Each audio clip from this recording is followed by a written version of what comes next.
वापी चास्मिन् मरकतशिला बद्ध सोपानमार्गा। वापी चास्मिन् मरकतशिला बद्ध सोपानमार्गा। हैमच्छन्ना विकचकमलै हैमच्छन्ना विकचकमलै स्निग्धवैधूर्यनालै।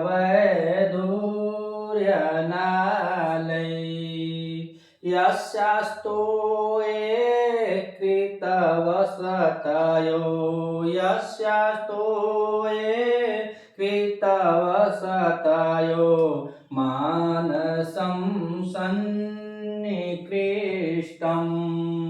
नाध्यासन्ति व्यपगतशुचा नाध्यासन्ति व्यपगतशुचा त्वाम् अपि प्रेक्ष्य हंसा।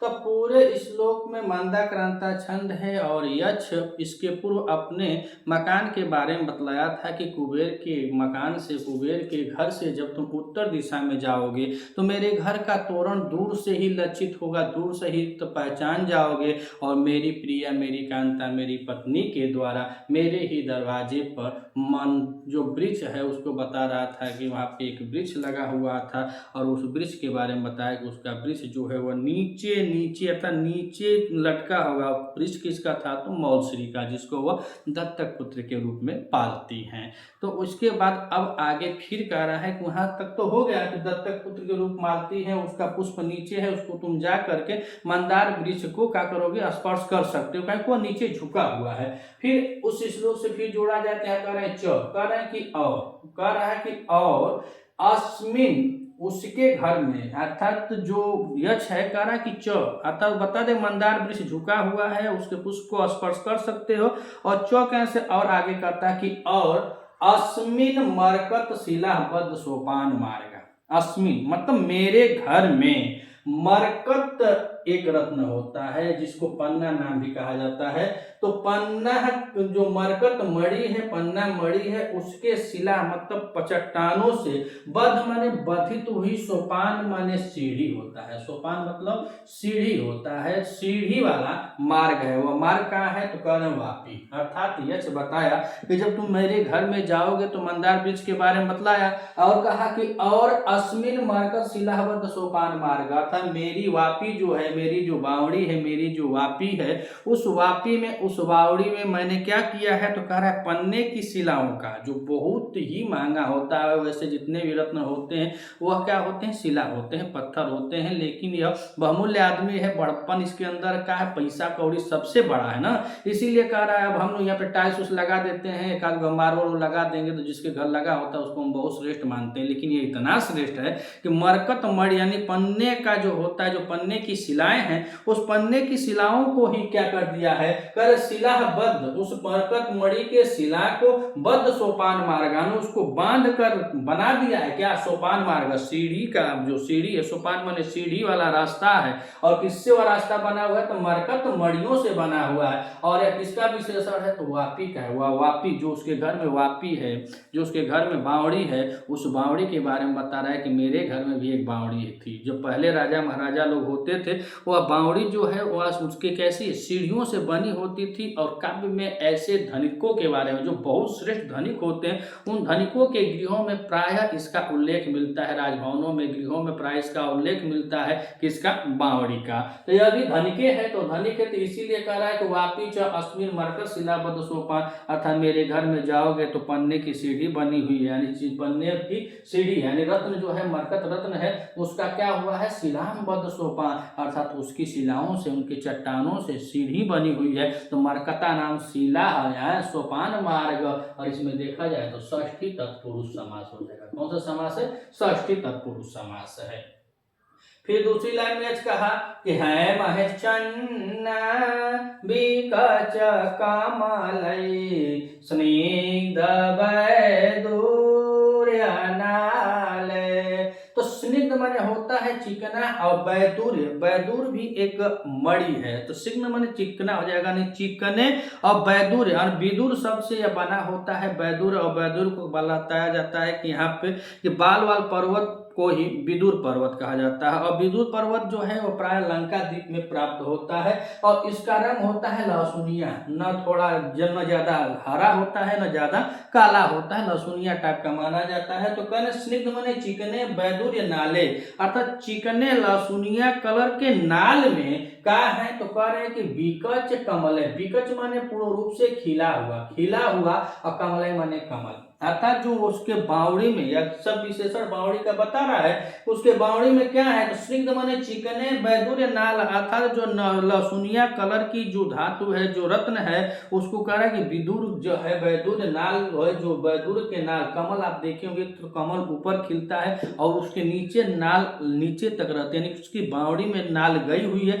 और उस नाल के बारे में बता रहा है कि चिकने लहसुनिये रत्न के समान वहां पे क्या है, नाल है, और उस नाल से क्या जुटा हुआ है, तो विकच कमले, खिला हुआ कमल है। और जब कमल खिला हुआ है तो कमल किसका है, तो कह रहा के हैमय छन्ना, छन्ना माने होता है छादित करना, अर्थात घेर लेना। तो जो बावड़ी है उसमें जल होगा, जल के बाद वह नाल बतलाया कि लहसुनिया कलर का जो बैदूर मणि है उसकी नाल है, उस बैदूर मणि के नाल से ऊपर जो है वह कैसा है, तो हेमम तो सोने का, विकच कमल है, खिले हुए कमलों के द्वारा, तृतीयांत हो जाएगा, हेमे विकच कमल है, और सिंध बैतूना इसमें तृतीय विभक्ति ले, तृतीयांत पद है। तो कह रहे विकच कमल यानी कमलों से या कमलों के द्वारा छन्ना आच्छादित है, यानी पूरा ढकी हुई है। कौन ढकी हुई है, तो कह रहा कि वापी। तो 2 लाइन में वापी के बारे में बतलाया कि जब तुम हमारे घर जाओगे तो हम मंदार वृक्ष के बाद तुम्हारे तोरण के बारे में बतलाया कि वहाँ तोरण है, वो अभी कैसा है, तो चारूण है, सुंदर तोरण है, इंद्रधनुष के समान है, और तुम दूर से ही पहचान जाओगे, दूर से पहचानने योग्य, दूर से वो लक्षित होगा। और वहां पे हमारे घर में क्या है, मरकत शिलाबद्ध सोपान वापी है, जो वापी है ना, जो बावड़ी है उसमें मरकत मड़ियों की मैंने सीढ़ी बनवा रखा है। और स्निग्ध बैदूर नाले, अर्थात चिकने बैदूर लहसुनिया रंग के जो बैदूर है उसका जो रत्न है, उस रत्नों के द्वारा नाल है, और उस नाल में क्या है, तो कह रहे हैं कि हेमय छन्ना विकच कमल है, सोने के यहाँ पे कमल खिले हुए हैं, और जो सोने के कमल है उन सोनों के कमलों से छादित है। कौन, वह यक्ष की बावड़ी। और यहाँ पे यह देखा जाए कि जो बावड़ी के बारे में बता रहा है और सोने के बारे में बता रहा है, तो सोने से जब मणित तो वह कमल युक्त वह जो बावड़ी है, इसका मतलब वह कृत्रिम होगा, कि बनाया गया है, वहाँ प्राकृतिक तो है ही नहीं, प्राकृतिक वाला कमल नहीं है, वो सोने का बनवा दिया है। वहां पे बता रहा है स्निग्ध बैदूर है, और जो कमल के बारे में बता रहा है, जो सोने के कमल जो विकसित है, स्वर्णमय जो कमल विकसित है, उसका नाल जो है वह बैदूर नाल है, यानी बैदूर मणि से जुटा हुआ है। और इससे यह पता चलता है कि जो यह कमल है वह कैसे हैं, तो कृत्रिम कमल यानी कि बनाए गए हुए कमल हैं। तो 2 लाइन में इतना यश बताया। और तीसरी लाइन में कह रहा है कि यस्या तो ये कृतवसतायो मानसं सन्निकृष्टम।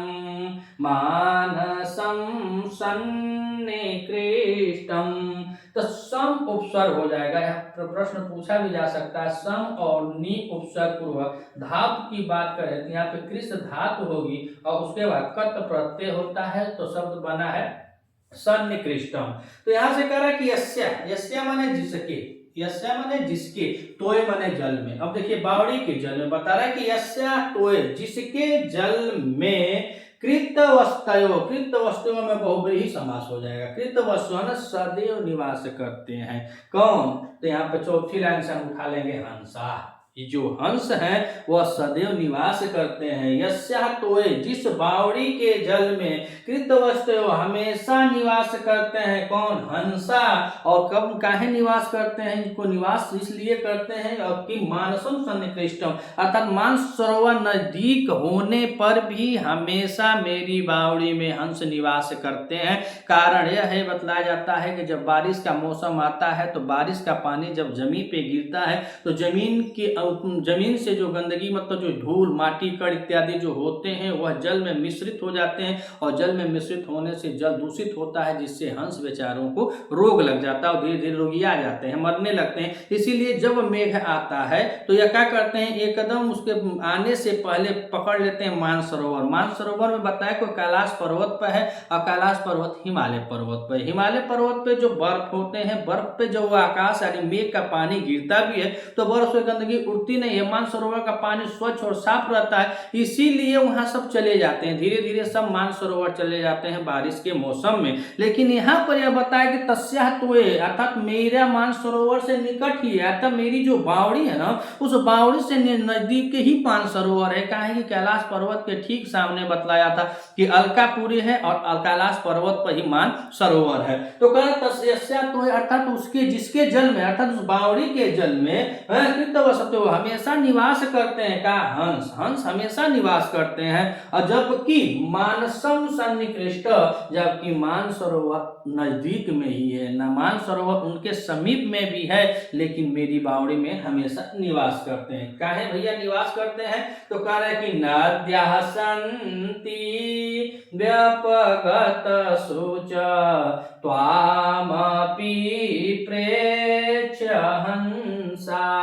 तो त्वाम से किसका बोध हो गया बाबू, तो यहाँ पे मेघ का बोध हो रहा है। तो कह रहे मेघ त्वाम अपि प्रेक्ष्य, तुमको देख कर भी, तुमको देख कर जैसे हंस लोग भयभीत होते हैं यहाँ नीचे के कि मेघ आने वाला है, पानी अब गंदा हो जाएगा, हम लोग रोगी हो जाएंगे, तो भयभीत हो जाते हैं, डर जाते हैं और तुरंत जैसे तैसे पूर्व मेघ में बतलाया कि तुम जब जाओगे तुम्हारे साथ हंस जाएंगे और कमलनाल के छोटे छोटे टुकड़ों को जो पथ में खाने योग्य हैं, उस पथ में जाने योग्य हैं, तो उसको भोजन के रूप में ग्रहण करके मानसरोवर तक तुम्हारे साथ जाएंगे। वही इसमें अब बता रहा है कि नद्याः सन्ति व्यपगत शुचा त्वाम अपि प्रेक्ष्य, अर्थात तुमको देख कर भी व्यपगत शुच अर्थात जिनका दुख खत्म हो गया हो, जिनका सुख खत्म हो गया, उनका जो दुख है वह नष्ट हो गया हो, और आगे का है ना अध्यसन्ति अर्थात उसको ध्यान में नहीं रखते हैं, अपने दुख के ध्यान में नहीं रहते हैं कि मेघ आ गया और इसको देखकर हम दुखित हों। कहाँ के हंस, तो इसकी वापी के अर्थात यक्ष के वापी के हंस कभी मेघ को देखकर दुखित नहीं होते हैं,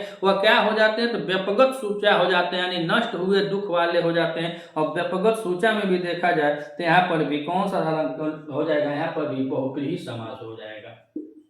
कौन सा समास हो जाएगा, व्यपगत सूचा में बहुब्रीहि समास हो जाएगा। नष्ट हो गया है जिनका दुख, ऐसे ना अध्यसन्ति, ना माने नहीं, अध्यसन्ति माने ध्याने नहीं देते हैं, हाँ उसको सोचते नहीं है। तो अध्यसन्ति में देखें तो आंग उपसर्ग हो जाएगा, उसके बाद धेय धातु होगी और धेय धातु के साथ यहाँ पे लिट लकार में प्रथम पुरुष एक वचन की क्रिया लगी हुई है, एक वचन की क्रिया लगी है। ना अध्यसन्ति, ना माने नहीं, अध्यसन्ति माने स्मरण करना, स्मरण नहीं करते, सोचते भी नहीं है और न ही उत्कंठित होते हैं। का मानसम सन्निकृष्ट, मानसरोवर समीप है लेकिन वहां जाने के लिए यह सब उत्कंठित नहीं होते हैं। इसीलिए बताया कि त्वाम अपि प्रेक्ष्यम, तुमको देख कर भी, तुमको लोग देखते हैं उसके बाद यहाँ प्रेक्ष्य में देखें तो यहाँ प्र उपसर्ग है और इच्छ धातु है। कौन सी धातु है, इच्छ धातु के साथ कत्वा प्रत्यय लगा हुआ है, शब्द बना है प्रेक्ष्य।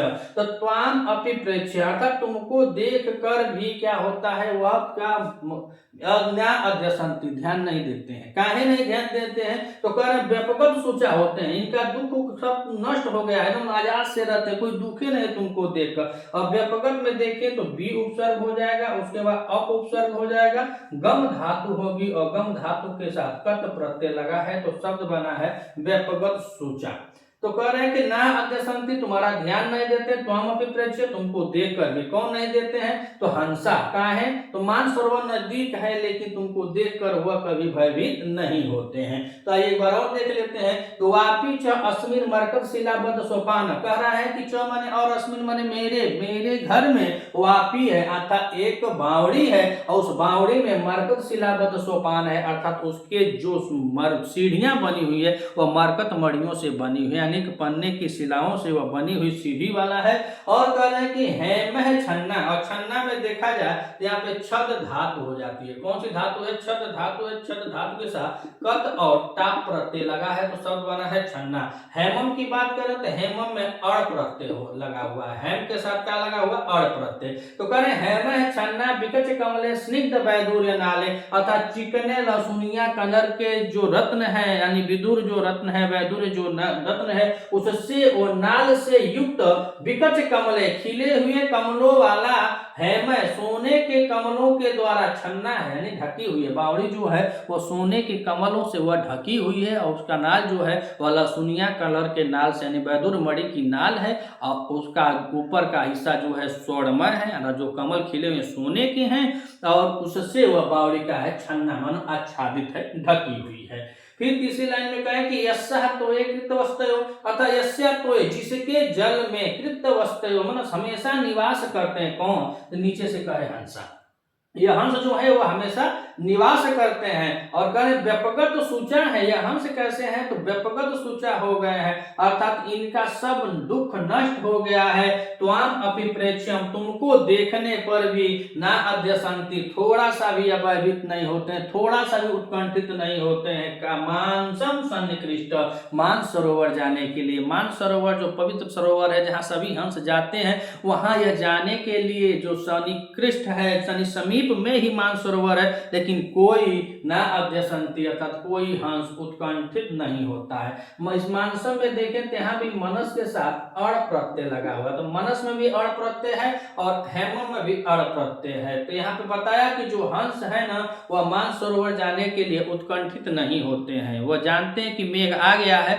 तो यहाँ की बावड़ी में भी जल स्वच्छ का है, भैया मरकट मड़ियों को बिछा रखा है, और पानी जब गिरता है तो बावड़ी का जल स्वच्छ रहता है, उसी के साथ वह भी स्वच्छ जल हो जाता है। कहीं माटी मिलता ही नहीं है कि उसका जल गंदा हो। और जो 2 4 10 गो 20 गो का 1500 अगर जो हंस रहे होंगे, ये सोचते हैं कि कहाँ जाए, साला नरकों में ठेली ठेला होगा, तो वहाँ जाएंगे तो कहीं उठने का बैठने का जगह मानसरोवर में होगा कि नहीं, कहेंगे दुनिया भर का सब हंस आ गए हैं, तो हम लोग यही ठीक है, जितने हैं उतने इसी में अपना जीवन निर्वाह कर ले, कहेंगे फायदा तो दोनों एक ही जैसा है। वहां भी साफ जल है, स्वच्छ जल है, और यहाँ भी साफ जल है, स्वच्छ जल है। तो यह सोचकर शायद लिखा तो नहीं है, लेकिन हम बता रहे शायद हंस इसीलिए निकट में मानसरोवर है लेकिन वहां पे नहीं जाते हैं। और यह बड़े गौरव के साथ कह रहा है कि मेरी वापी इतनी शुद्ध व स्वच्छ है कि वहां पे हंस तुमको देखकर भी भयभीत नहीं होते हैं, उनके सब दुख नष्ट हो गए हैं, बड़े आराम से हमारी वापी में रहते हैं। अगर आप टीजीटी की तैयारी करना चाहते हैं या टीजीटी की तैयारी कर रहे हैं, तो टीजीटी के साहित्य के जितने भी एक एक श्लोकों का वाचन अगर आप करना चाहते हैं तो आप हमारे साथ जुड़ सकते हैं। बहुत हाई फाई मटेरियल के साथ, मतलब बहुत चक्का तो दिखाने योग्य नहीं है, लेकिन जितना है उतना में हम आपके पास प्रतिदिन एक एक अभ्यास वीडियो भेजते रहेंगे और अपने स्वयं अभ्यास करते रहेंगे। वीडियो कैसी लगी कम से कम लाइक कमेंट तो कर दीजिए, करें कहाँ से हैं कैसे हैं, कुछ सलाह तो दीजिए, अपना छोटा समझ कर ही सलाह दीजिए कि हाँ सर ऐसे यहाँ पर है, ऐसे यहाँ पर है, कुछ कमी हो तो उसको भी बताइए। लेकिन जितने भाई बहन हैं, अगर आप जुड़ना चाहते हैं तो आप जुड़ सकते हैं हमारे सानिध्य साहित्य यूट्यूब चैनल के साथ, और मिलते हैं अगली वीडियो में, तब तक के लिए नमस्कार।